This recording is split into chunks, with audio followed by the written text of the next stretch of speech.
কনভেনশনে শ্রমিক কর্মচারী ঐক্য পরিষদ আয়োজিত আজকের এই সভার সংগ্রামী সভাপতি, জাতীয় শ্রমিক নেতৃবৃন্দ এবং সর্বত্র ভাই বোনেরা, আমার সংগঠন সমাজতান্ত্রিক শ্রমিক ফ্রন্টের পক্ষ থেকে রক্তিম শুভেচ্ছা ও সংগ্রামী অভিনন্দন। মানে আবু সুফিয়ান ভাই বলছেন যে 80 দশকে যে স্ট্রোক গড়ে উঠেছিল শ্রমিকদের অধিকার প্রতিষ্ঠা করার জন্য, বর্তমানে আবার এই শ্রমিক কর্মচারী ঐক্য পরিষদ শ্রমিকদের যে 9 দফা দাবি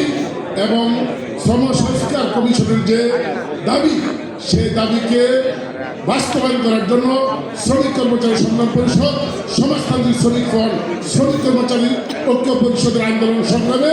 ঐক্যবদ্ধ থেকে সংগ্রাম করব, আন্দোলন করব। যে কোনো কর্মসূচিতে সমাজতান্ত্রিক শ্রমিক ফ্রন্ট সে ভূমিকা রাখবো। এই কথা বলে সবাইকে ধন্যবাদ জানিয়ে আমি আমার